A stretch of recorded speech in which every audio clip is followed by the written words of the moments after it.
राम राम जी सारे ने मैं तारा साथी मोहित पुनिया बताम सारे का जॉब टारगेट यूट्यूब चैनल पर भाई तड़के तड़के मॉर्निंग की हॉटनेस में आप सभी का फिर से स्वागत करूं। सुना दो कि अंदर आ जाओ फटाफट से। तो भाई जैसा कि आप सभी को पता है आप ने हरियाणा जीके की सीरीज स्टार्ट कर रखी है जिसके अंदर हमारी 58 क्लास से हो चुकी है। आज हमारी 59वें नंबर की क्लास और जिसके अंदर हमारा टॉपिक रहेगा हरियाणा की सारी सभ्यताएं, वो हम लोग पढ़ेंगे। एक सभ्यता के बारे में हम लोग कल पढ़ चुके थे, सीसवाड़ सभ्यता, जो कि हरियाणा की सबसे पहली और सबसे पुरानी सभ्यताओं के अंदर शुमार है। चेतांग नदी के किनारे स्थित है, ठीक है। आदमपुर हिसार जिले के अंदर आपकी स्थित है। ये सारी चीजें हम लोग पढ़ चुके थे अच्छे तरीके से, विस्तारपूर्वक, जी हां पढ़ चुके थे। आज हम लोग पढ़ेंगे वैदिक सभ्यता और संस्कृति के बारे में। इसके बाद हम लोग हड़प्पा सभ्यता संस्कृति के बारे में, राखी गढ़ी, कुणाल, ठीक है, इन सभी के बारे में विस्तारपूर्वक पढ़ने का काम करेंगे। और आज इस टॉपिक को आज तो समाप्त नहीं हो पाएगा, ठीक है, कल ये टॉपिक हमारा समाप्त हो जाएगा, ठीक है भाई। करें स्टार्ट। फरीदाबाद से राम राम विशुभती, राम राम भाई, राम राम, शाबाश भाई शाबाश। करें शुरू। एक मिनट रुक जाओ भाई, अभी करते हैं स्टार्ट। एक दो जने हैं उनको ब्लॉक कर दें। तो देखो भाई स्टार्ट करते हैं। सबसे पहले आता हमारे पास वैदिक सभ्यता। वैदिक सभ्यता का मतलब ही क्या? वैदिक सभ्यता मतलब पुराने जो वेदों के टाइम की जो सभ्यता, उसको हम लोग वैदिक सभ्यता बोलेंगे। पुराने वेदों के टाइम की सभ्यता कितनी पुरानी जी? इस पुरानी का मतलब ये भाई जैसे ये मान लिया जो महाभारत के टाइम की सभ्यता, यानी जिस टाइम जैसे ऋग्वेद हो गया, ये वेद वगैरह थे उस टाइम की। ये ईसा पूर्व यानी जो ईसा मसीह का जन्म था उससे पहले की सभ्यता है। यानी कब से कब तक की जी? 1500 से लेकर 500 ईसा पूर्व पुरानी, इतनी पुरानी सभ्यता है भाई। कितनी? 1500 से 500 ईसा पूर्व पुरानी क्या है? ये सभ्यता है। ओके जी। इसी सभ्यता को, जैसे वैदिक सभ्यता है, इस सभ्यता को जैसे हमारी सीसवाल सभ्यता थी उसके समकालीन माना जाता है, क्योंकि हरियाणा के अंदर सबसे पुरानी सभ्यता सीसवाल है, ठीक है। तो वैदिक सभ्यता को क्या है? सीसवाल सभ्यता के समकालीन का मतलब होता है कंटेम्पररी। इसका मतलब भाई इसी टाइम वैदिक सभ्यता चलने लग रही थी, इसी के साथ साथ हरियाणा के अंदर सीसवाल सभ्यता चलने लग रही थी। दोनों की दोनों लगभग एक ही समय पर हुई थी, ऐसा माना जाता है, ठीक है। तो आपसे प्रश्न प्रीवियस ईयर के अंदर पूछा गया था कि सीसवाल सभ्यता किसके समकालीन मानी जाती है? तो वैदिक सभ्यता के समकालीन मानी जाती है। लिखेंगे सभी साथी, इस सभ्यता को सीसवाल सभ्यता के समकालीन माना जाता है भाई। सभ्यता के समकालीन माना जाता है। बहुत लोग सोचते हैं इन्वेस्टिंग के लिए तो बड़ा अमाउंट चाहिए रहता है, तो अभी थोड़ा वेट करता हूं। गलत। ग्रो पे आप सिर्फ 1000 रुपए से भी एसआईपी शुरू कर सकते हो। बस अपने गोल के हिसाब से फंड चुनो, फिर हर महीने की एक पेमेंट डेट सेट कर दो और आपके पैसे ऑटोमेटिकली इन्वेस्ट होते रहेंगे। तो बड़े अमाउंट का वेट मत करो। Download grow now and start your SIP. Mutual fund investments are subject to market risks. Read all the scheme-related documents carefully before investing. किस नाम से? ब्रह्मवर्त के नाम से जाना जाता था। तो यानी इसको क्या है? ब्रह्मवर्त के नाम से वैदिक सभ्यता के अंदर हरियाणा को जाना जाता। और ये जो क्षेत्र है पूरा इसको क्या है? बहुदानक भी बोला गया है, ठीक है। तो हरियाणा क्या नाम था? ब्रह्मवर्त है। ब्रह्मवर्त, इस सभ्यता में एचआर का नाम क्या था? ब्रह्मवर्त था। तथा इसको क्या है? तथा इसको बहुदान्यक भी बोला जाता था, ठीक है। बहुदान्यक का मतलब समझ गया ना? जहां पर आपका धन बहुत है। धन कौन सा जी? अनाज रूपी धन भाई।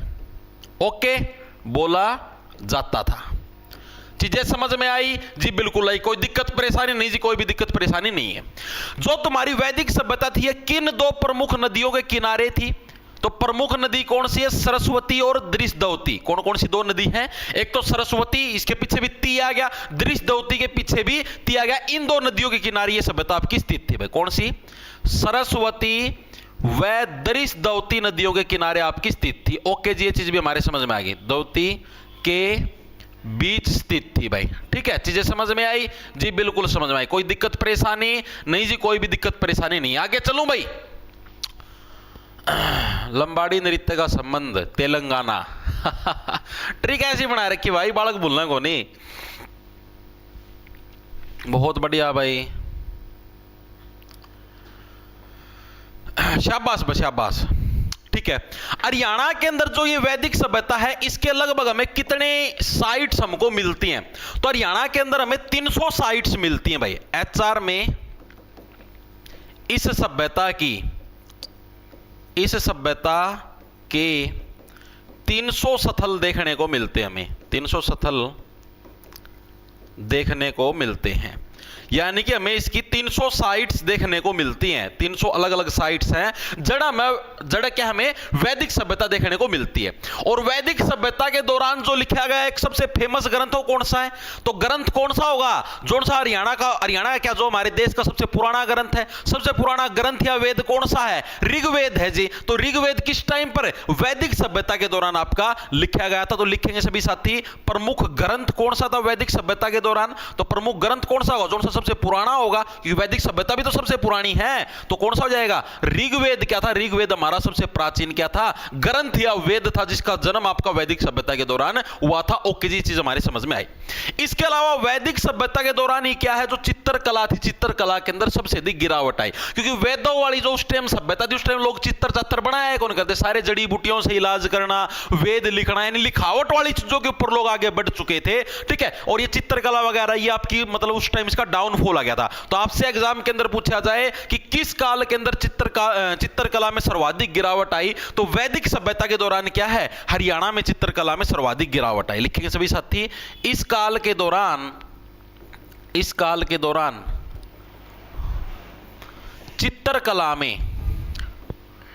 चित्रकला में सर्वाधिक गिरावट आई भाई, सर्वाधिक गिरावट आई भाई। ठीक है। चित्रकला हमारी क्या है? बिल्कुल तड़ीमा लग गई थी भाई। ठीक है। कोई चित्रकला का मैं कोई वो नहीं कर रहा था। ओके जी। अब ये जो वैदिक सभ्यता है, संस्कृति है, इसके दौरान जो दो प्रमुख शहर थे वो कौन कौन से थे भाई? दो प्रमुख शहर इस सभ्यता के दौरान, एक तो था जी हमारा कुरुक्षेत्र। कौन सा था? एक तो था जी कुरुक्षेत्र, और दूसरा कौन सा था जी? हस्तिनापुर। हस्तिनापुर देखा महाभारत वाला? हाँ जी देखा है, हस्तिनापुर। और ये जो हस्तिनापुर था, इसको अन्य किस नाम से जाना था? इसको कुरु जागाल के नाम से भी जाना जाता था। इसको क्या है? कुरु जागाल, क्योंकि कुरु था ना राजा कौरव, कुरु जागाल के नाम से। यानी दो क्षेत्र। आपसे प्रश्न पूछे वैदिक सभ्यता के दौरान दो प्रमुख शहर कौन से थे, तो दो थे आप लोगों के पास। कौन कौन से? एक तो कुरुक्षेत्र और एक हस्तिनापुर या कुरु जागाल। दो हमारे क्या थे? हस्तिनापुर एक तरीके से पांडवों की इनकी राजधानी तो थी, जरा सारा का सारा काम चला करता जी। बिल्कुल सही, कोई दिक्कत परेशानी नहीं जी, कोई भी दिक्कत परेशानी नहीं है। ठीक है। इतनी चीजें समझ में आई। आगे चलो, अब हम लोग बात करते हैं हस्तिनापुर की। हस्तिनापुर की क्या कुछ खास बात है? तो हस्तिनापुर किसकी राजधानी थी? दुष्यंत राजा आया करता, उसका छोरा का नाम था भरत, उस भरत की राजधानी थी हस्तिनापुर। लिखेंगे सभी साथी हस्तिनापुर की थोड़ी सी कुंडली। हस्तिनापुर किसकी थी भाई? दुष्यंत नाम का एक राजा था, दुष्यंत पुत्र भरत की जो राजधानी थी वही क्या थी? वही हस्तिनापुर थी। फिर इसने और बालक जन्म दिया, फिर उन्होंने और बालक जन्म दिया, कौरव पांडव बन गए। ठीक है। उसी से आपकी महाभारत हुई थी। ठीक है। और जो हस्तिनापुर है, यहां से हमें किस चीज के अवशेष मिले हैं? चावल व गन्ने के अवशेष मिले। यानी इससे हमें क्या प्रूफ मिला कि उस टाइम में चावल की और गन्ने की खेती होती थी। गेहूं के अवशेष हमें नहीं मिले, यानी पुराने समय के अंदर गेहूं की खेती नहीं होती थी। ठीक है। लिखेंगे सभी साथी किस चीज के अवशेष मिले हैं? चावल व गन्ने के अवशेष मिले हैं भाई, गन्ने के अवशेष मिले हैं भाई। ठीक है। किससे मिले हैं? हस्तिनापुर से मिले हैं। ओके जी, ये चीज भी हमें क्लियर होगी भाई। ठीक है।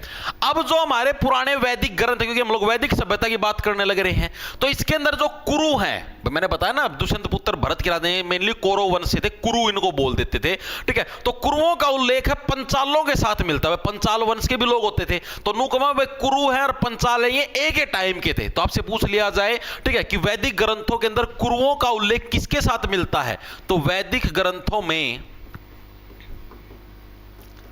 ग्रंथों में कुरुओं का उल्लेख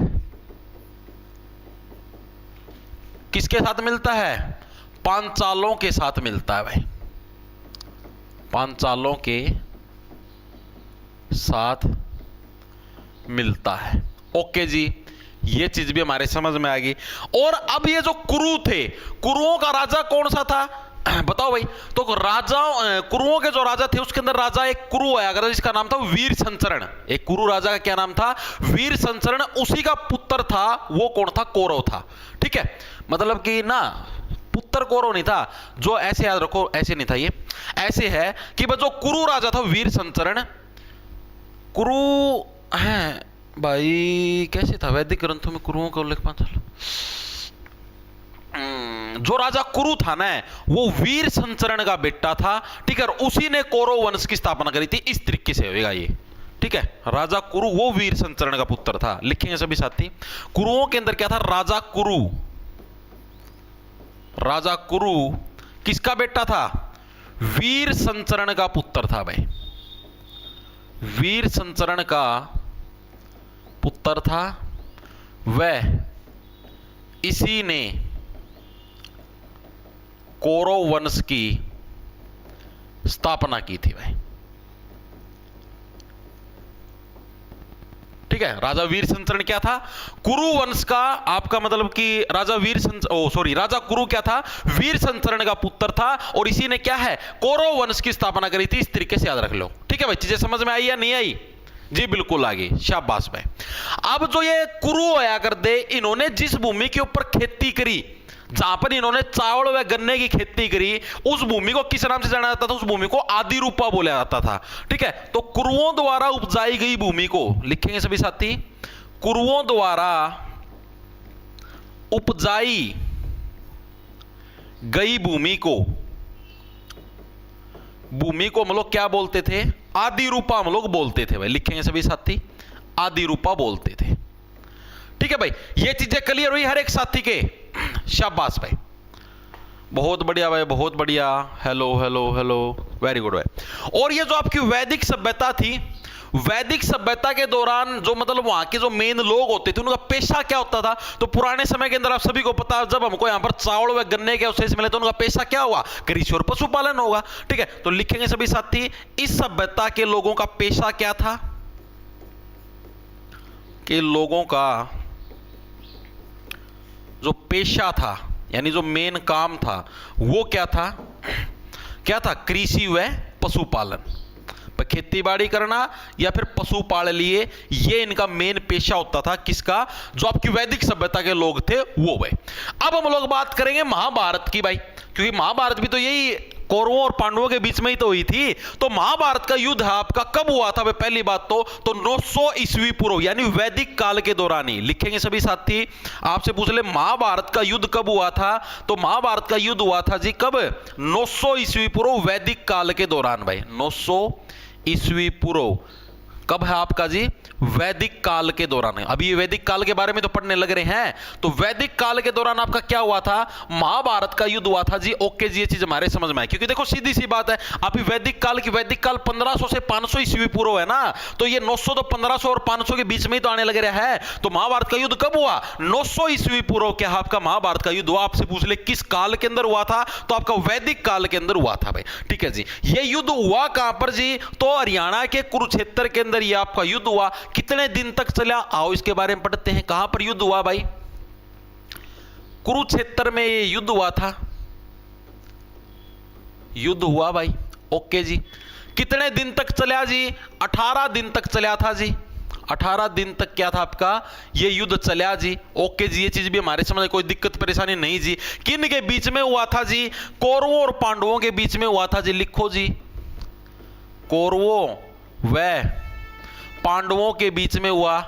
पूछे जाते हैं महाभारत से भी प्रश्न, कदे हल्का में ले लो और फिर रो नुका ये क्या गया, ठीक है, इसीलिए करवाने लगा क्योंकि ग्रुप डी 2018 की भर्ती थी, उसके अंदर पूछे गए थे, ठीक है। इसके अंदर मेनली क्या कंसेप्ट था कि अधर्म पर धर्म की जीत हुई। अधर्म पर धर्म की जीत हुई। युद्ध के नियम किस दिन टूटे भाई? तो जब युद्ध का 13वां दिन था, उस दिन क्या था? युद्ध के नियम टूटे थे। कैसे टूटे जी? अभिमन्यु, जो अर्जुन का बेटा था अभिमन्यु, उसका वध कर दिया गया चक्रव्यूह बना के। एक ही व्यक्ति, क्योंकि पुराने समय के अंदर ये रूल होते थे युद्ध के अंदर, जैसे अगर मैं एक जना हूं तो मेरे गेले एक जना लड़ेगा, ये रूल था।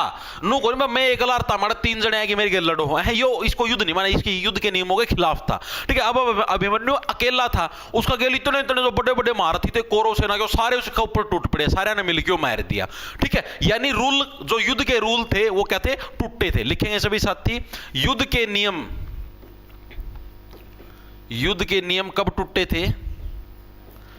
13वें दिन, जब युद्ध चलने लगा था तो 13वें दिन टूटे थे भाई, ठीक है। किस रूप में टूटे? तो आपका क्या था? अर्जुन पुत्र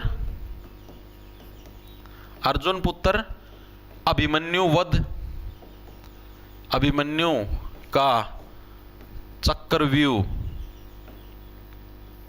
द्वारा वध, चक्रव्यूह बना के क्या है इसका वध कर दिया गया। इसमें क्या है, महाभारत के युद्ध के नियम टूट गए थे जी, बिल्कुल सही बात, कोई दिक्कत की बात नहीं जी। और ये कहां पर हुआ था सारा का सारा सिस्टम, ये अमीन गांव के अंदर, अमीन गांव का में आपका चक्रव्यूह बनाया गया था, ठीक है, वहां पर ये सारा का सारा प्रोसेस चलिया था। ओके जी, ये चीज भी हमारे समझ में आ गई, दिमाग के अंदर घुस गई, ठीक है जी। युद्ध की शुरुआत कहां से हुई थी महाभारत के युद्ध की, तो ज्योतिसर से, भाई लिखेंगे सभी साथी, युद्ध की शुरुआत कहां से हुई थी, तो ज्योतिसर नाम की जो जगह है वहां से क्या थी आपकी युद्ध की शुरुआत हुई थी, लिखेंगे सभी साथी, ज्योतिसर से, ठीक है। ज्योतिसर नाम की जगह कुरुक्षेत्र के अंदर, ज्योतिसर सरोवर भी देखा हुआ आप लोगों ने, तो वहां से क्या थे इस युद्ध की स्टार्ट हुई। ज्योतिसर है कहां पर, कुरुक्षेत्र के अंदर, एग्जैक्ट पूछ लेगा तो थानेसर के अंदर, भाई उधर आपका ज्योतिसर है। उड़ता के तारा युद्ध की शुरुआत हुई थी। ओके जी, चीजें समझ में आगे, दिमाग के अंदर घुस गई। इसके अलावा भगवान कृष्ण ने है अर्जुन को भाई जो गीता का जो उपदेश दिया था वो किस वृक्ष के नीचे दिया था, यह प्रश्न भी पूछा गया है, ठीक है। तो भगवान कृष्ण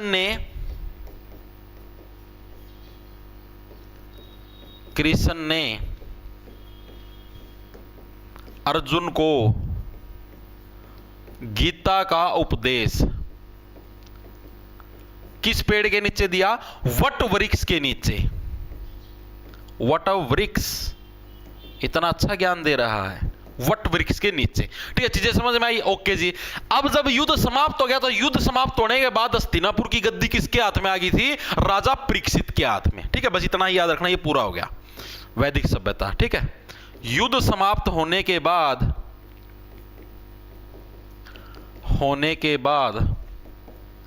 हस्तिनापुर की गद्दी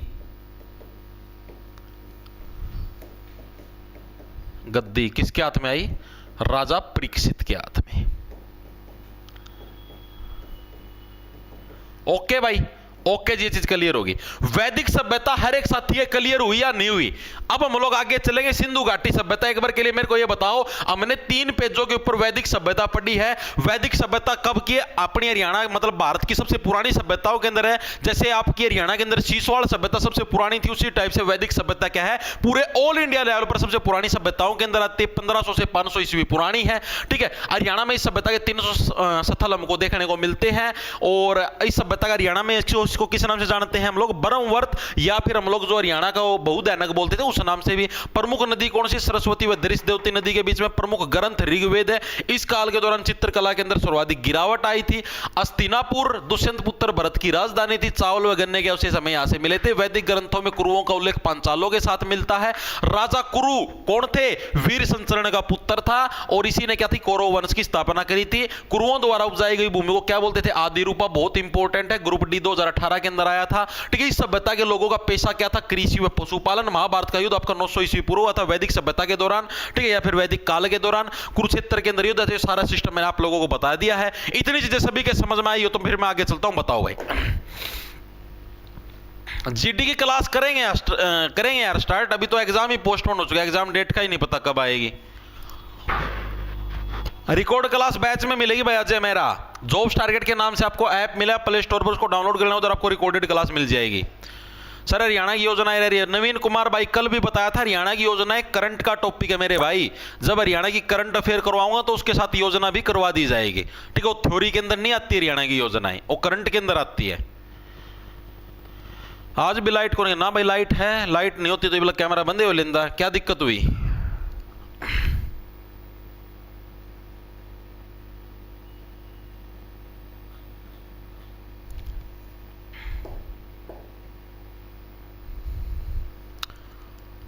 थोड़ा और एक्सप्लेन, और इतना फालतू एक्सप्लेन भाई मेरे को तो होगा कौन भाई, और एक्सप्लेन करो। और इसना कितना मतलब एक्सप्लेन करो ना, पाड़ू जमा।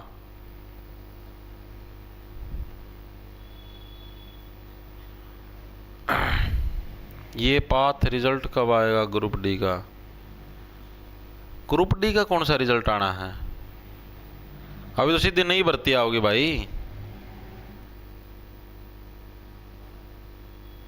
अजय मेरा बता तो दिए, भी इस कमेंट ना कई बार करेगा।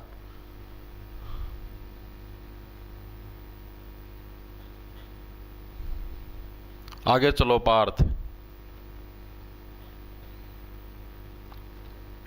मास्टर गर्मी करवा दी। और रिशु धीमान सस्ते न से करा भाई। जिस बैच का मैं सब वो बैच के इसका मैं के नाम है टेलीग्राम के ऊपर स्पेशल गेट रखा। आँख काना ना खोल के अच्छी डाल सुन ले।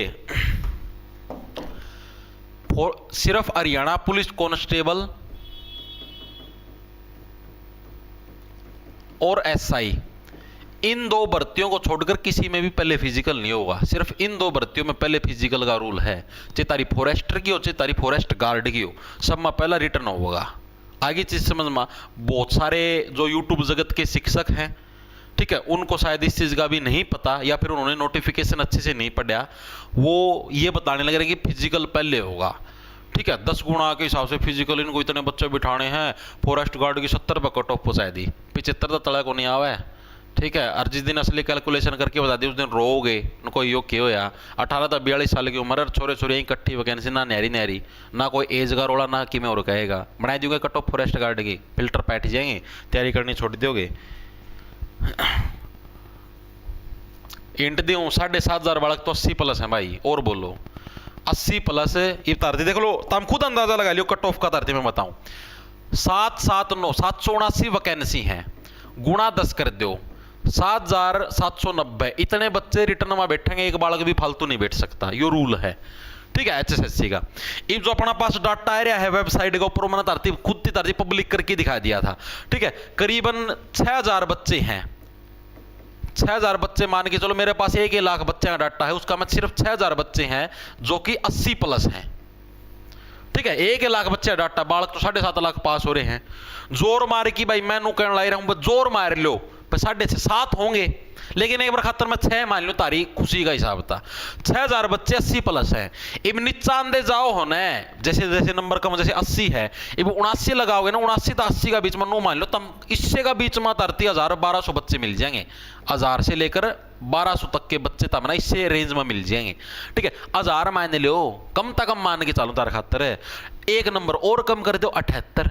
ठीक है, इतने 78 प्लस नो मान लो तो हम करीबन 8,000 बच्चे मिल जाएंगे। 8,000 और बुलाने कितने 7,790। यह सच्चाई है।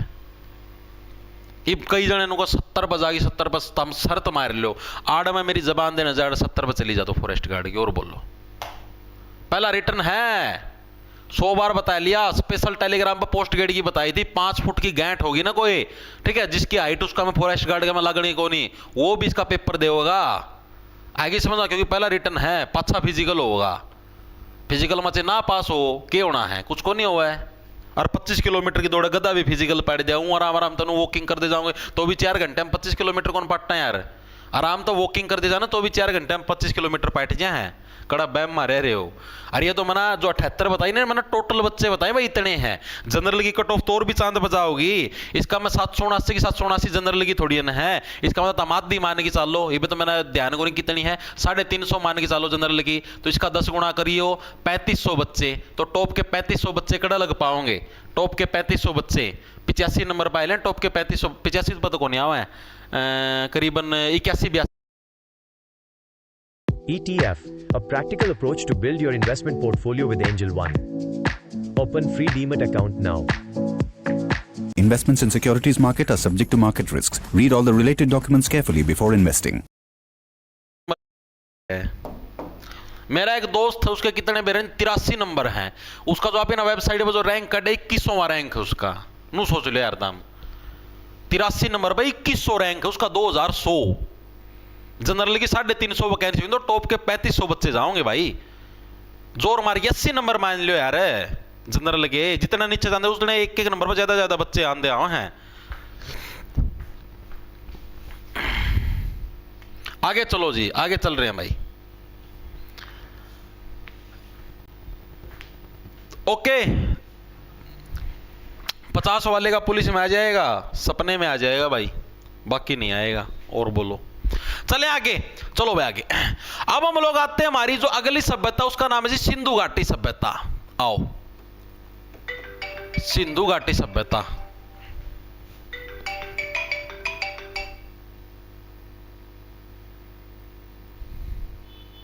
हेलो, हाँ जी नमस्कार।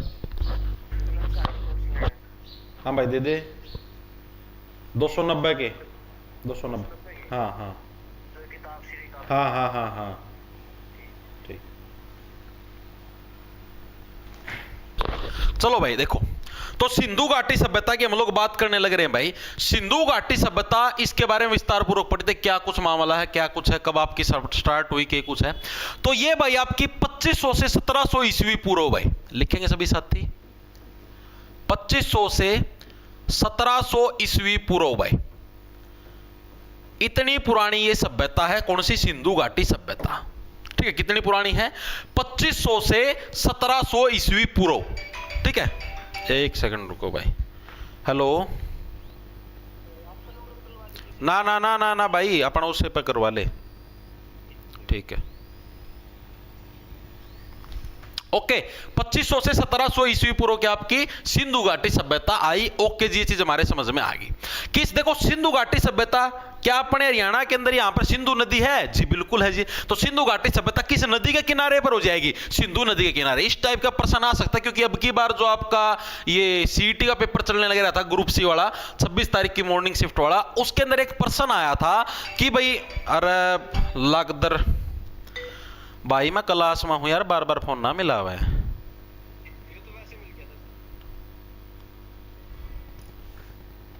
अच्छा ही मानस है।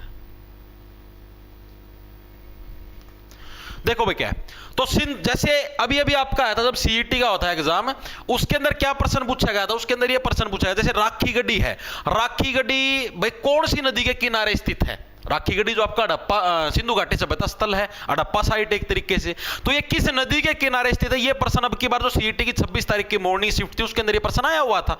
ठीक है, तो इस टाइप से प्रश्न आपसे पूछ सकता है, सिंधु घाटी सभ्यता स्थल है, किस नदी के किनारे स्थित है? तो सिंधु नदी के किनारे आपका स्थित है भाई। कहां पर आपका? सिंधु नदी के किनारे स्थित है भाई। ठीक है, सिंधु नदी के किनारे कौन सी साइट स्थित है भाई? आपकी सिंधु घाटी सभ्यता आपकी सिंधु नदी के किनारे आपकी स्थित है। ओके जी। अब ये जो सिंधु घाटी सभ्यता है, इसके अंदर पहला खोजा गया नगर कौन सा था? प्रथम खोजा गया नगर जो सिंधु घाटी सभ्यता, इसके अंदर अलग अलग नगर हैं। तो जो पहला नगर खोजा गया उसका क्या नाम? उसका नाम है जी हड़प्पा। क्या नाम है? हड़प्पा भाई। ठीक है, और हड़प्पा की खोज किसके द्वारा करी गई? इंडिया जीके के अंदर में मैंने तुमको बताया था कि हे प्रभु दया करो, मैं 21 आगे से नहीं लूंगा। ठीक है, तो साल 1921 किसके द्वारा? दयाराम साहनी। और प्रभु क्या बोले? हड़प हड़प, यानी हड़प्पा आपका दयाराम साहनी के द्वारा इसकी खोज करी गई थी। कब? साल 1921 के अंदर। ओके जी, इंडिया जीके के अंदर ट्रिक से करवा रखा है ये? जी बिल्कुल करवा रखा है। याद हुआ? जी बिल्कुल याद हुआ, कोई दिक्कत की बात इसमें है ही नहीं। ठीक है, इसके अलावा जो हड़प्पा जो आपकी सिंधु घाटी सभ्यता है, इसको हम लोग कांस्य युग की सभ्यता भी बोलते हैं, क्योंकि इसी सभ्यता के दौरान क्या जो कांसा जो धातु था वो प्रचलन में आया और उस धातु का प्रयोग आपका स्टार्ट हुआ। ठीक है, तो इस सभ्यता को हम लोग क्या है? कांस्य युग की सभ्यता भी बोलते हैं। लिखेंगे सभी साथी, कांस्य युग की सभ्यता भी बोलते हैं भाई, भी बोलते हैं। किसको बोलते हैं? सिंधु घाटी सभ्यता को। चीजें समझ में आई? जी बिल्कुल आई। वेरी गुड भाई, बहुत बढ़िया। ठीक है जी। अब दूसरी चीज, जैसे हमने पहले पढ़ा था कि भाई जैसे वो नहीं थे, इंडो ऑस्ट्रेलियन थे भाई, इस सभ्यता के लोग इंडो ऑस्ट्रेलियन थे, आप इन्हें पढ़ा था पहले। तो इसी टाइप से सिंधु घाटी सभ्यता के लोग कैसे थे हमारे? तो ये द्रविड़ ऑस्ट्रेलियन थे भाई। लिखेंगे सभी साथी, इस सभ्यता के लोग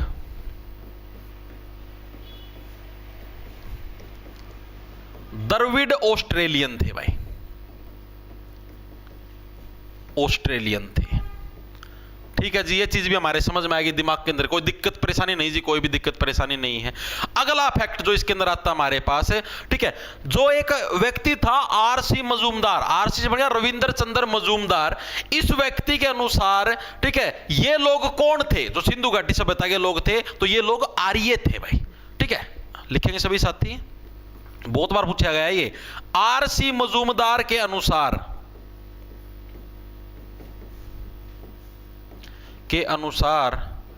ये लोग क्या थे? आर्य थे भाई, आर्य थे। आर्य कौन थे? आपके सिंधु घाटी सभ्यता के लोग आर्य थे। किसके अनुसार? आर.सी. मजूमदार के अनुसार। ओके जी। इसके अलावा सिंधु घाटी सभ्यता के मतलब कि उस टाइम के जो हमें सिक्के प्राप्त हुए हैं, उन सिक्कों के ऊपर बकरे के, हिरण के, दरियाई घोड़े के, उनका जो मतलब सिंबल है वो अंकित हुआ है। ठीक है, लिखेंगे सभी साथी। इस सभ्यता के सिक्कों पर या फिर मुद्राओं पर, इस सभ्यता की मुद्राओं पर किसके चित्र हमको देखने को मिलते हैं? दरियाई घोड़ा हो गया, ठीक है, बकरे हो गए, हिरण हो गए। ठीक है, बकरे, हिरण व दरियाई घोड़ों के चित्र देखने को मिलते हैं भाई, को मिलते हैं। ठीक है, किसके ऊपर हमको देखने को मिलते हैं? सिंधु घाटी सभ्यता के दौरान वहां से जो हमें मुद्राएं मिली यानी सिक्के मिले हैं उनके ऊपर। ओके जी, चीजें समझ में आ गई। इसके अलावा जो सिंधु घाटी सभ्यता है, इसका सबसे प्राचीन स्थल कौन सा है? यानी ऐसा स्थल जो कि सिंधु घाटी के बारे में है, बहुत अच्छी अच्छी चीजें बताता है। सबसे पुराना स्थल वो कौन सा? हरियाणा के अंदर बिरडाना है भाई, फतेहबाद। और अगर आपसे पूछ ले सबसे बड़ा स्थल कौन सा है हरियाणा के अंदर सिंधु घाटी सभ्यता का, तो वो राखी गढ़ी है, आसी के अंदर। ठीक है, पहले हिसार के अंदर होता था। लिखेंगे सभी साथी, बहुत इंपॉर्टेंट फैक्ट है। सिंधु घाटी सभ्यता का अभी बोले सबसे पुराना स्थल, बहुत इंपॉर्टेंट है भाई। सबसे पुराना स्थल कौन सा है एचआर के अंदर? एचआर में वो बताओ, और सबसे बड़ा स्थल बताओ भाई। सबसे बड़ा स्थल एचआर में, दोनों के दोनों बताओ। तो जो सिंधु घाटी सभ्यता है, इसका जो सबसे पुराना स्थल है हरियाणा के अंदर, वो हमको कौन सा देखने को मिलता है? वो देखने को मिलता है बिरडाना। बिरडाना हमें कहां पर देखने को मिलता है? ये जी हमको फतेहबाद के अंदर देखने को मिलता है। लिखेंगे सभी साथी, कौन सा है हमारे पास? बिरडाना। और बिरडाना है कहां पर? फतेहाबाद के अंदर बिरडाना है। और यहां पर क्या है हमको? ये हमें सबसे पुराना स्थल हमको देखने को मिलता है। सबसे बड़ा स्थल कौन सा देखने को मिलता है जी? राखी गढ़ी है। ये आपका सबसे बड़ा स्थल पहले हिसार जिले के अंदर था, अब हांसी नया जिला बन गया, तो हांसी जिले के अंदर राखी गढ़ी देखने को मिलता है। तो इस डाटा को भी अपडेट कर लेना। ओके जी, तो सिंधु घाटी सभ्यता के बारे में ये सारी चीजें समझ में आई? जी हां, आ गई। अब ये जो सिंधु घाटी सभ्यता के जो स्थल है, अब हम इनके बारे में विस्तार पूर्वक पढ़ेंगे। जैसे पहला स्थल है आपका राखी गढ़ी, क्योंकि ये सबसे बड़ा स्थल है पूरे, मतलब इसमें भारत का ही सबसे बड़ा स्थल है, नॉट ओनली हरियाणा। ठीक है, भारत का भी सबसे बड़ा स्थल। तो सबसे पहले हम लोग राखी गढ़ी के बारे में पढ़ेंगे, फिर बिरडाना के बारे में पढ़ेंगे, फिर और जो अलग अलग आपके सिंधु घाटी सभ्यता के स्थल हैं, ठीक है, आपका मित्ताथल हो गया और हो गया, उन सभी के बारे में पढ़ेंगे। यानी अब आप जो पढ़ेंगे क्या है? सारे सिंधु घाटी सभ्यता के स्थल हैं। ओके जी, चीज हमारे समझ में आ गई। चलो भाई आगे। सर जी एचसीएस के लिए एनएफ है क्या? भाई देखो, नहीं, कोई अलग बैच लेने की जरूरत नहीं है बेनीवाल। मेरे हिसाब से मोर देन एनफ है भाई। ठीक है भाई, अब एचसीएस में यार अब इससे मैं तो पूरा डीप करवाने लग रहा हूं भाई। ठीक है, अच्छे तरीके से पूरी गहराई से करवाने लग रहा हूं। अब भाई इसका भी और कि मैं न्यारा पूछ ले हो तो अलग बात है, बाकी पूरी डीपनेस के साथ, गहराई के साथ आप ही करवाने लग रहे हैं। ठीक है, हरियाणा पुलिस की ओर, अरे बतावा, टेंशन ना लो, तो हम स्पेशल एक वीडियो बनाऊंगा वैसे भी एक दो दिन में केवल आज शाम ने बना दूँ कट ऑफ की। ठीक है, जिसका मैं 3 वागी बता दी हरियाणा पुलिस कांस्टेबल की भी, चाहे कोई बुरा मानो चाहे अच्छा मानो भाई। ठीक है, आप ही बतावें सच्चाई, आप ही ना हो को सिस्टम में बैच बेचने का चक्कर मारा, झूठे दिलासा में तारे गोड्डे फुड़वाई जाऊँ। ठीक है, अरे यो तारा यो के नाम है फॉरेस्टर हो गया, फॉरेस्ट गार्ड हो गया, 3 वागी बता दूंगा मैं आज शाम ना, कोशिश करूँगा शाम अलग बात बन जाए तो।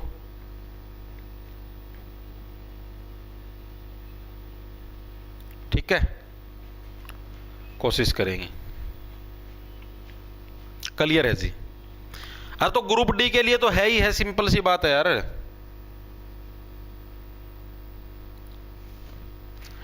चले आगे। सर फायर की वैकेंसी है? हाँ आएगी, फायरमैन की वैकेंसी आएगी, लेकिन अभी नहीं आएगी। आप ये समझो जून तक आएंगी, अभी नहीं आएगी फायरमैन की। ठीक है, जून तक वेट करो आप लोग, जून में ही देखने को मिलेगी। आगे चले भाई। अब हम लोग आते हैं हमारे अगले साइट के ऊपर, जो सिंधु घाटी सभ्यता के स्थल हैं, जिसके अंदर पहला स्थल कौन सा है जी? राखी गढ़ी, जो कि बहुत इंपॉर्टेंट है, क्योंकि हरियाणा का सबसे बड़ा स्थल है। हरियाणा ने पूरे भारत का सबसे बड़ा स्थल है भाई। पहले हिसार जिले के अंदर आता था, अब हांसी के अंदर है क्योंकि हांसी नया जिला बन गया है। ठीक है, सबसे पुराना स्थल पूछ रहे तो बिरडाना अभी हमने पढ़ा था। ठीक है जी, अब जो पेपर के अंदर पूछा गया था वो ये पूछा गया था, पहली बात तो इसकी लोकेशन लिख लो, हांसी जिले के अंदर आता है और एग्जैक्ट अगर हम लोग इसकी लोकेशन देखें तो वो हमको देखने को मिलती है नारनौंद के अंदर। नारनौंद एक तहसील है जो कि आपको हांसी जिले के अंदर देखने को मिलेगी। ठीक है जी, अब जो राखी गढ़ी है, पहली जो चीज जो इसके बारे में अभी पूछी गई थी, मैं आपको बता रहा था, जो 26 तारीख की मॉर्निंग शिफ्ट में पूछी गई थी, वो ये स्टेटमेंट टाइप का क्वेश्चन दे रखा था। उसके अंदर ये पूछ रखा था कि भाई जो राखी गढ़ी है वो आपका क्या है भाई, मतलब कि दृष्टद्वती नदी के दाएं तट पर स्थित है। स्टेटमेंट टाइप क्वेश्चन पूछ रखा था ये। ठीक है, तो इसका आंसर होगा बिल्कुल सही कि हाँ भाई राखी गढ़ी है आपका जो राखी गढ़ी है वो आपका जो दृष्टद्वती नदी है उसके दाएं तट के ऊपर स्थित है। यह कथन बिल्कुल सही हुआ। यह प्रश्न अभी भी पूछ रखा था, तो बहुत इंपॉर्टेंट है, लिख लेना भाई। राखी गढ़ी दृष्टद्वती नदी के दाएं तट पर स्थित है भाई, तट पर स्थित है। यह प्रश्न अभी पूछा गया था सीईटी 2025 के अंदर जो हुआ था 26 जुलाई को, उसके अंदर यह प्रश्न आपका आया था। ओके जी, ये चीज हमें क्लियर होगी भाई। ठीक है, ये ओनली मैंने क्या बताया, नॉट ओनली हरियाणा, ये आपका भारत लेवल पर सबसे बड़ा स्थल है भाई। ठीक है, इसके अलावा दुनिया के अंदर भी अगर हम लोग देखें जो सबसे मतलब बड़ा लेवल और प्राचीन लेवल पर जो सबसे बड़ा सिंधु घाटी सभ्यता स्थल हो तो वो भी यही है भाई। ठीक है, लिखेंगे सभी साथी, दुनिया का सबसे प्राचीन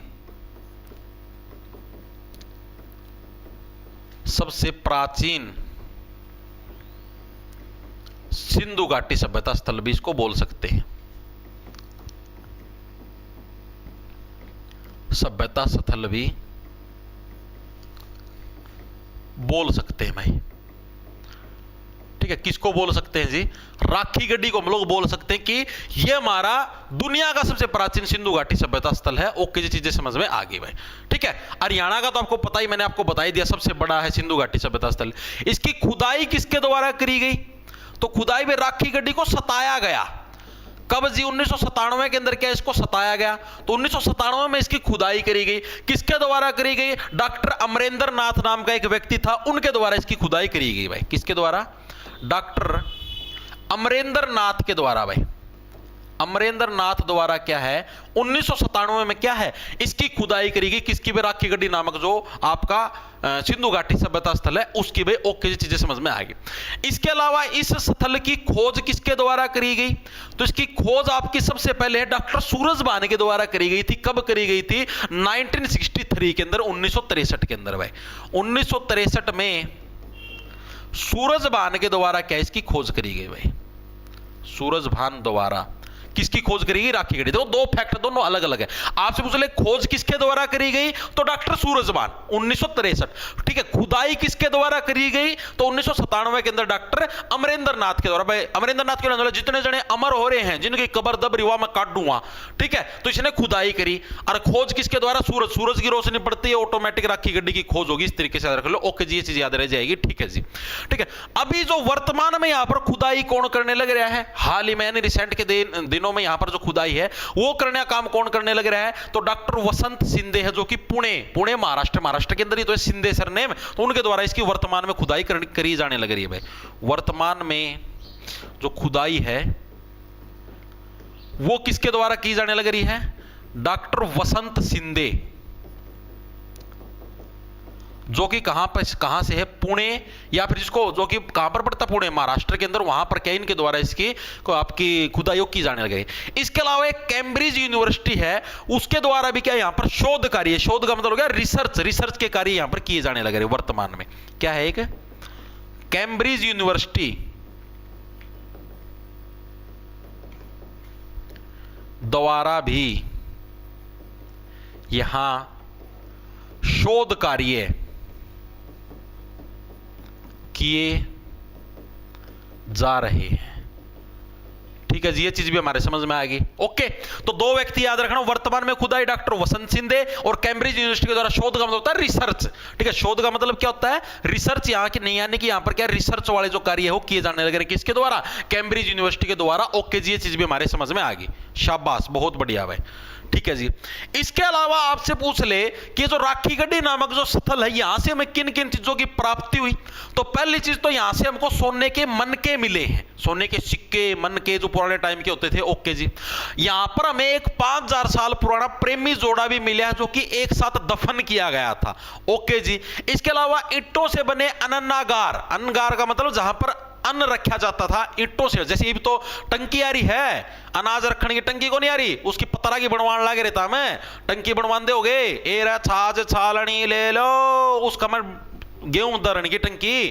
ठीक है जी। उस टाइम क्या करते, ईटा दा बनाया कर दे जिसका मैं अनाज रखा, ईंटों से बने अन्नगार, अन्नागार बोल देते थे उनको। ठीक है। गेहूं हो गया, जौ हो गया, चावल हो गए, इसके दाने भी हमें यहां से मिले हैं। ठीक है। तो हमें यहां से प्राप्ति किस किस चीज की हुई लिखेंगे सभी साथी, यहां से हमें प्राप्ति किस किस चीज की हुई है भाई, तो पहली चीज, दूसरी चीज, तीसरी चीज, चौथी चीज, चार ही चीज हमें मिली है। क्या क्या मिले जी, एक तो हमको मिला जी सोने के मनके, सोने के मनके मिले हैं। ओके जी।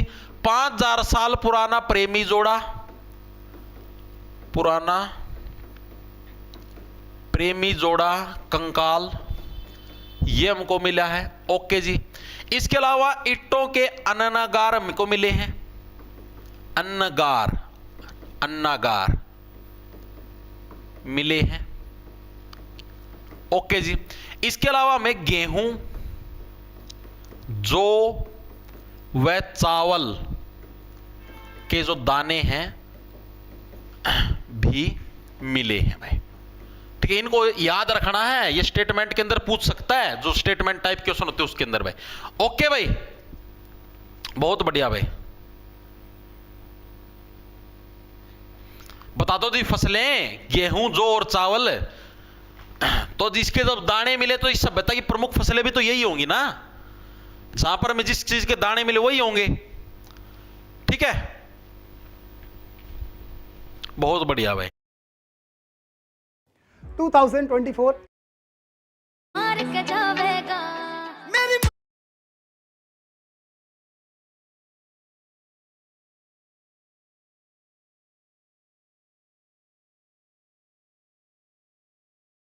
2024 एसएससी एमटीएस एग्जाम में 9000 वैकेंसीज थी और 4000 से भी ज्यादा सिलेक्शंस टेक्स्ट बुक में दिए थे।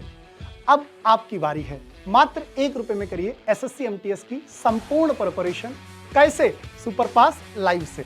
यहां आपको ₹1 में मिलता है 300+ लाइव क्लासेस वाला Karm Yoddha batch, 1000+ study notes, 2500+ test series, 1000+ practice questions, साथ ही डाउट सॉल्विंग और भी बहुत कुछ।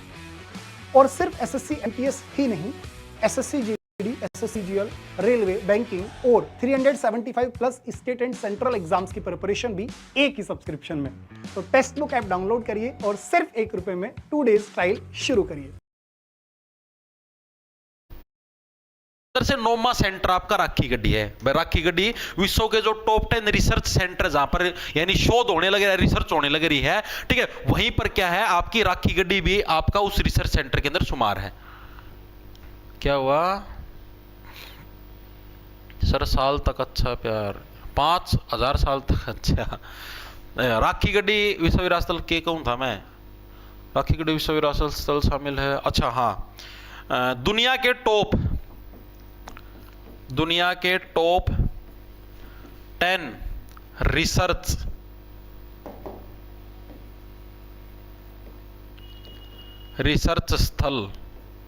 स्थलों में से 9वां स्थल है भाई।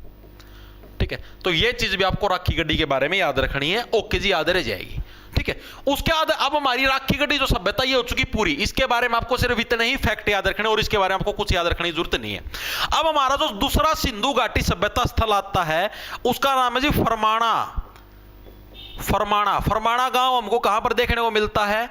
रोहतक के अंदर हमको कौन सा गांव देखने को मिलता है? फरमाना गांव हमको देखने को मिलता है। फरमाना खास भी हम इसको बोल देते हैं भाई। ठीक है। और इसी फरमाना गांव को दक्ष खेड़ा के नाम से भी हम लोग जानते हैं। लिखेंगे सभी साथी, इसको क्या है? दक्ष खेड़ा के नाम से भी जानते हैं, नाम से भी जानते हैं।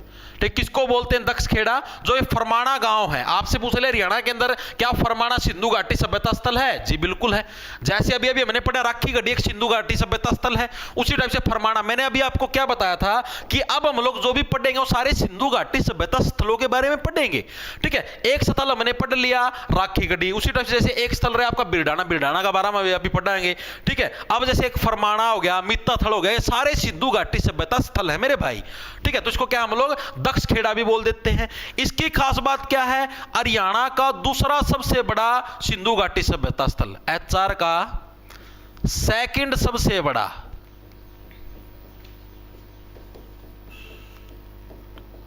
सिंधु घाटी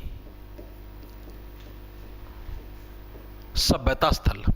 जैसे पहले नंबर पे तो सबसे बड़ा कौन सा है? राखी गढ़ी है। राखी गढ़ी के बाद अगर आपसे पूछ ले हरियाणा का दूसरा सबसे बड़ा सिंधु घाटी सभ्यता स्थल कौन सा है, तो वो फरमाना है भाई। पहले नंबर पे राखी गढ़ी, दूसरे नंबर पे कौन सा हो जाएगा? फरमाना हो जाएगा। ओके जी, इसकी खोज और खुदाई कब करी गई? क्या क्या क्या क्या क्या की गई जी? खुदाई भाई, खुदाई। ठीक है, तो इसकी खोज और खुदाई कब करी गई? तो 2007-9 के अंदर क्या है इसकी, 2007 से 9 तक क्या इसकी खुदाई चली थी। ठीक है, किसके द्वारा? वही डॉक्टर वसंत सिंधे, जिसने राखी गढ़ी की जो वर्तमान में खुदाई करने लग रहा है, और डॉक्टर विवेक दांगी, जो कि आपके एमडीयू से बिलोंग करते हैं भाई। ठीक है, तो इसकी खोज खुदाई किसके द्वारा करी गई? खोज व खुदाई लिखेंगे सभी साथी। 2007 से 9, 7 से 9 तक डॉक्टर वसंत सिंधे,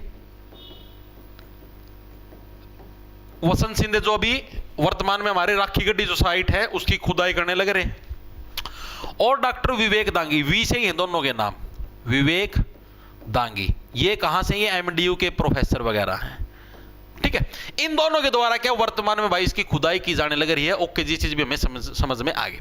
अब जो ये फरमाना खास है, जो कि रोहतक के अंदर हमको देखने को मिलता है, यहां से हमें क्या क्या चीजें मिली पुराने टाइम के अंदर। ठीक है, जैसे हमने राखी गढ़ी के अंदर देखे ना, सोने के मन के मिले हैं हमें। ठीक है, और आपका 5000 साल पुराना प्रेमी जोड़ा मिला है। उसी टाइप से हमें यहां से क्या कुछ प्राप्त हुआ? तो यहां पर एक तो हमें बड़ी कबरगाह प्राप्त हुई। कबरगाह मतलब एक बड़ी कबर है जिसके अंदर बहुत सारे कंकाल हैं। ठीक है, लिखेंगे सभी साथी। एक तो हमें क्या मिली है? एक बड़ी कबरगाह, बड़ी हमें यहां पर कबरगाह मिली है, जिसमें बहुत सारे कंकाल हैं। ठीक है, एक बड़ी हमें कबरगाह मिली है। कहां से मिली? फरमाना के अंदर। ठीक, जिसके अंदर बहुत सारे हमें कंकाल देखने को मिले हैं। ओके जी, चीजें समझ में आ गई। इसके अलावा सेल खड़ी से बनी हुई 4 हड़प्पा कालीन मोहरें, वो भी हमें यहीं से मिली है। लिखेंगे सभी साथी। सेल खड़ी से बनी हुई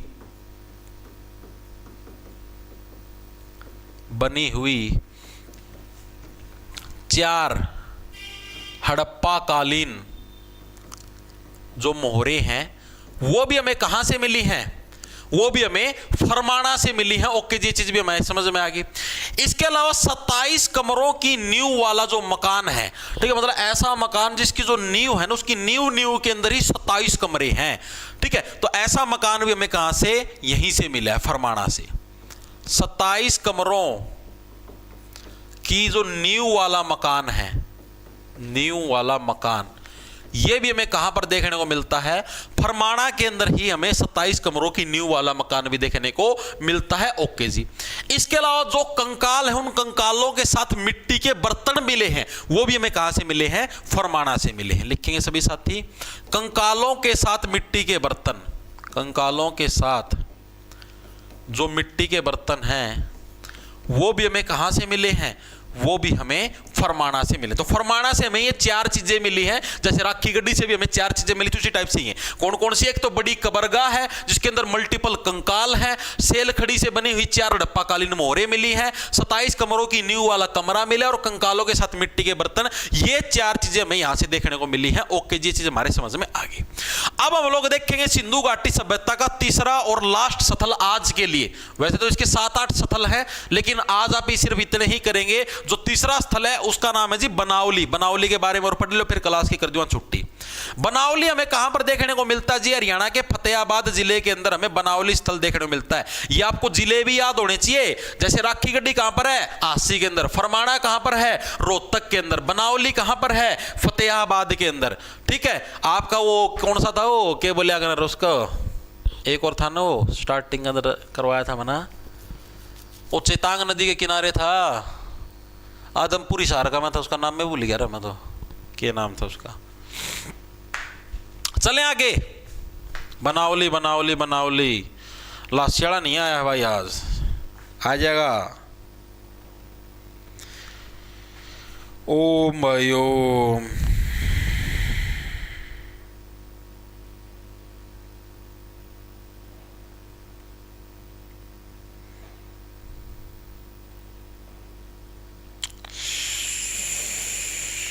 टाणा।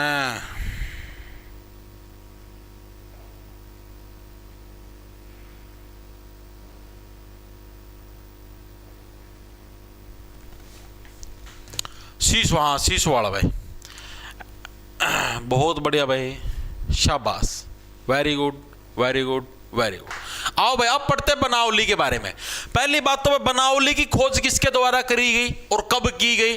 तो साल 1973-74 के दौरान जो R.S. बिष्ट नाम का एक व्यक्ति था, ठीक है, उसके द्वारा क्या है, बनावली की खोज करी गई भाई। कब आपकी? साल 1973-74 के दौरान। किसके द्वारा भाई? R.S. बिष्ट द्वारा। बिष्ट द्वारा क्या है, इसकी खोज की गई। खोज व खुदाई की गई। क्या क्या क्या क्या क्या? अरे खुदाई। ठीक है, इसकी खुदाई करी गई साल 1973-74 के दौरान। ठीक है, ये चीज हमारे समझ में आ गई भाई। ठीक है, ये किस नदी के किनारे स्थित है? तो रंगोई नदी, जिसको बाद में सरस्वती नदी के नाम से जाने लगा, और वर्तमान में इसको घग्गर नदी भी बोल देते हैं। तो इसके किनारे आपका स्थित है भाई। कहां पर आपका? रंगोई नदी। रंगोई नदी, जिसको सरस्वती नदी भी बोल देते थे, जिसको वर्तमान में घग्गर भी बोल देते हैं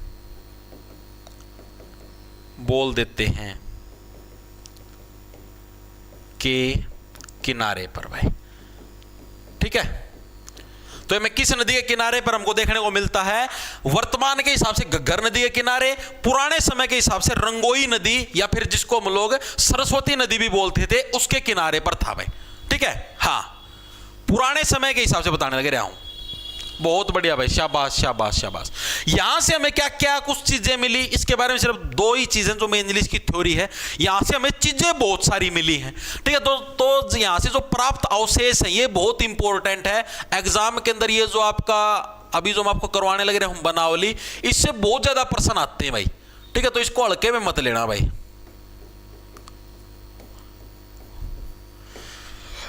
तो मैं यहां से कौन कौन से अवशेष देखने को मिलते हैं? पहला तो भाई मिट्टी के खिलौने।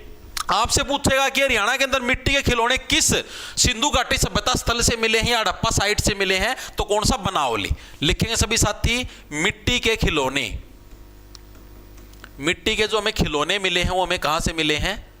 यहीं से मिले हैं।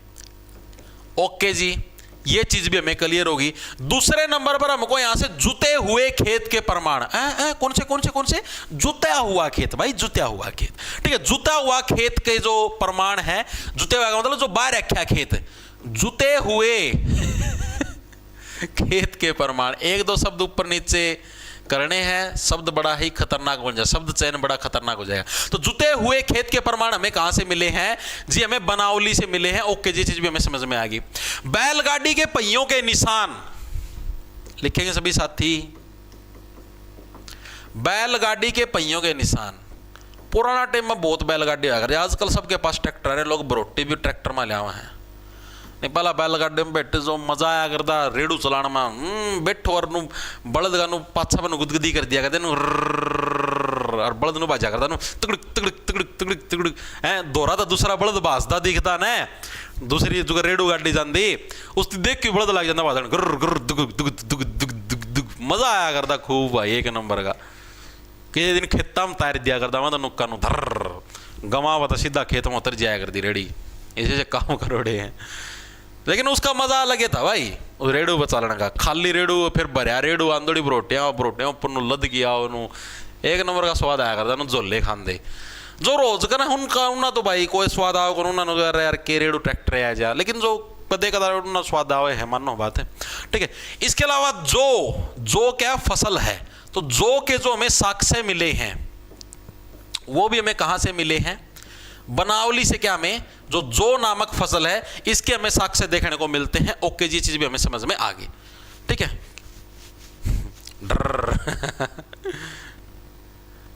ठीक है जी।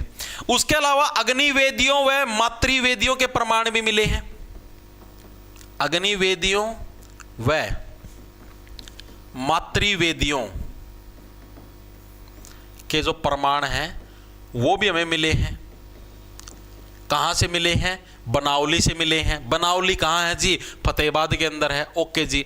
इसके अलावा जो हल है, जो हमारा हल जो किसान यूज करते थे पुराने समय के अंदर, उसका जो टेरोकोटा होता था वो भी हमें यहां से मिला है। लिखेंगे सभी साथी, हल का टेरोकोटा जो छोटे आया कर दे भाई, हम तो उस टाइम तो अड़गेल बाया कर दे, टेरोकोटा मिला है।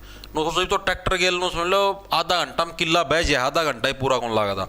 उस टाइम तो पूरा 1 किला बड़द गेल नो एक लीक पाटती जाया कर दी, बाओ बाओ बाओ बाओ बाओ, एक दिन में 1 किला प्रगड़ में आया करता आदमी। लेकिन उसका आदमी फिट रहा करता सारा दिन। एक तो खेत में हांड कितनी वॉकिंग होया कर दी, ना कोई बीमारी होया कर दी आदमी का। बड़द गेल नेचुरल खेती सारा, मतलब बहुत अच्छा सिस्टम था। लेकिन जितनी तकनीक बढ़ी है, फैसिलिटी तो मिली हापी ना, ये तो एक दिन में से 50 किले बह दो, कोई बड़ी बात नहीं, ठीक है। लेकिन जो फैसिलिटी के साथ साथ शरीर भी तो खराब है। आदमी ट्रैक्टर में बैठा रहो, घर बैठे बैठे के वो था ना, कोई फिजिकल एक्सरसाइज होती ना कि में। और उस टाइम सारा दिन पूरा दिन वॉकिंग भी करे तो भी कितनी एक्सरसाइज होगी। तो आदमी चलने का भी टाइम कौन मिलता आदमी ना, सारा दिन कुर्सी पर खाट पर पसरा रहा है, फोन देखी जा है, ठीक है। कोई गाड़ी चला ली, मोटरसाइकिल चला लिया, हर जगह मतलब फिजिकल एक्टिविटी तो जीरो हो चुकी है। खड़ा है को नहीं होता आदमी तो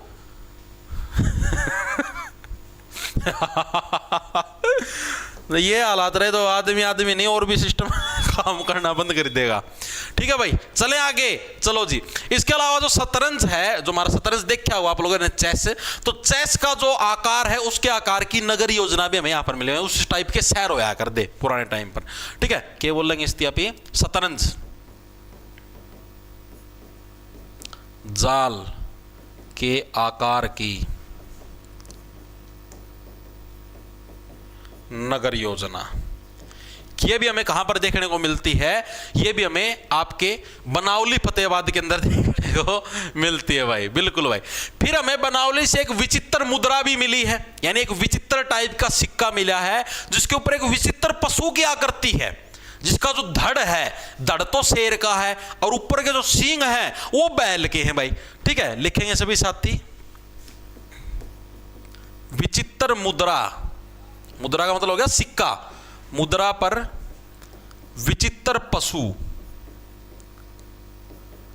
जिसका जो धड़ है, धड़ तो किसका है? शेर का है, और सींग बैल के हैं। ये भी हमें यहीं से मिले हैं।